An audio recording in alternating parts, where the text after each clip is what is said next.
Well, hey everybody, Jonathan Doyle with you again. Welcome to this special 4-part series.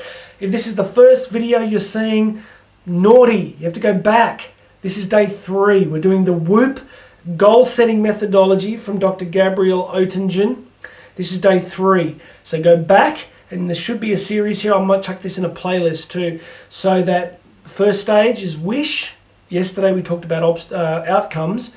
Today we're talking about obstacles. This is the second O, wish, outcome, obstacle in the Woop methodology. Tomorrow we're going to do the final one.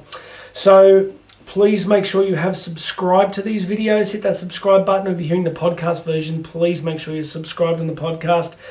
Quick summary. Yesterday, the first day we talked about wish, articulating our desire to ourselves, knowing what it is that we want to go after. Day 2 was outcome.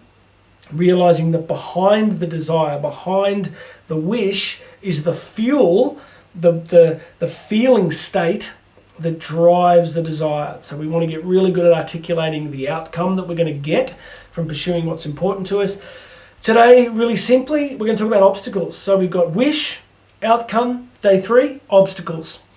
What Dr. Gabrielle Oetingen realized is that what most people do is they set a goal. They even figure out the outcome. They go, I'm going to do this because it'll give me this. That's really good work, right? They've got the 2 steps in place, the 2 first pillars. But what most people don't do, she realized after 20 years of research, is that most people don't accept or think about the fact that when you pursue something, you are going to run into significant obstacles. This seems to be a fundamental aspect of human experience. I've said for years that it's almost as if God or the universe kind of says to you, how much do you want it? I'm a parent. When my kids come up to me and say, I want X, as a parent, you're not a good parent if you just immediately hand them over the outcome, right? Like, let's say your kid wants brand new shoes or new clothes or whatever it is that they want to get that's important for them in their childhood, teenage journey, right? You're not a great parent if every single time you go, yeah, sure, no worries, here it is, take my credit card, go get what you need. You're a good parent if you go, why do you want this? Why is it important to you? Okay, well, if it's really important to you, what needs to happen for this to become a reality? Because you kind of intuitively know as a parent that handing over everything all the time doesn't do what? Well, it doesn't help your child to grow. So whether, however you conceptualize this, whether it's God, the universe, reality itself, it's almost as if we're being tested. That we formulate a wish, we articulate the outcome we're chasing, but then obstacles come along. And these obstacles are basically the universe going, how bad do you want it? Why is this significant? What are you prepared to do?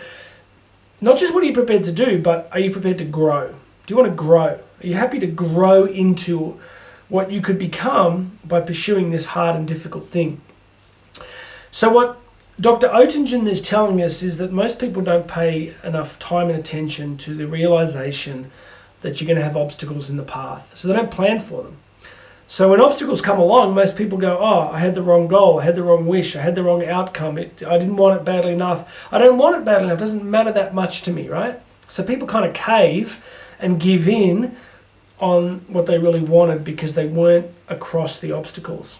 So let's wrap up. In this methodology, what you need to do is as you articulate your wish, as you focus on the emotional, relational outcomes that your wish will create, you've got to get really good at going, okay, when I start doing this, what are the obstacles I'm going to run into?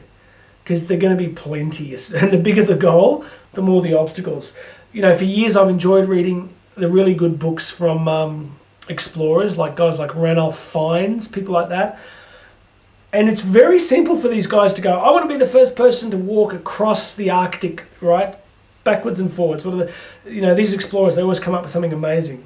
No matter how many things have been done in the world, they keep finding things to do. So the articulation of the wish isn't that hard, right? Then they're in touch with the outcome. I have a passion for contribution and doing interesting things and encouraging people. But they're also really good at going, okay, what are all the obstacles here? And then they get really good at articulating and cataloging and listing every single thing that could go wrong, that could be a problem that they don't have access to, all the resources they don't have. So they get really good at the obstacle part. And again, you know, over the years I've often spoken about how special forces do really interesting things, right? And they do amazing stuff. And one of the reasons there's a bit of a mystique around military special forces is because they also do this. They articulate to themselves the wish, right? Which is like a mission outcome, a mission, you know, the purpose of the mission. And then they articulate the outcome. If we achieve this, it'll do this, this, and this. But they're brilliant at the obstacle part. They're brilliant at that. They're brilliant at going, we're flying in here, what is every possible thing that could go wrong? So that planning process allows them a much higher rate of execution. So let's wrap it up. Wish, you got that from 2 days ago. Outcome, you should be good at why does this really matter to me? Step 3 is what am I going to run into once I get started? And preparing yourself for those. And we'll get into that tomorrow. So can you do that for me? Back to your journal. Get the wish down, the outcome down. And today let's talk about obstacles. Write down everything you think is going to go wrong. You want to ask for a raise, list everything that the boss is going to say. You want to ask someone out, look at all the reasons they might say no, which ones can you deal with, which ones you can't. I remember, you know, studying sales years ago. Used car salespeople or car salespeople are really some of the best, right? Because they're so used to like having to just get people over the line, and people have a low opinion of them sometimes. Apologies to anybody that's in car sales. I love you guys. But the point is that they reckon that the average person in a high ticket sales environment has 6 objections. So the real magic in sales is not about going, oh, here's this feature, here's this feature, here's this feature. The real magic is going, what are the objections this person has? What are the reasons that make it difficult for them to commit to a sale? And then solving each of those obstacles, right? So you can't solve the obstacles until you are clear on what they are. All right, that's it today. Please make sure you subscribe. Go check out the show notes. There's a bunch of stuff in there. Wish, outcome, obstacles. This is day 3. Tune in tomorrow. We're going to do the final step. I'm going to get you guys over the line. But for now, thanks for tuning in. My name is Jonathan Doyle. This has been the Daily Message, and you and I are going to talk again tomorrow.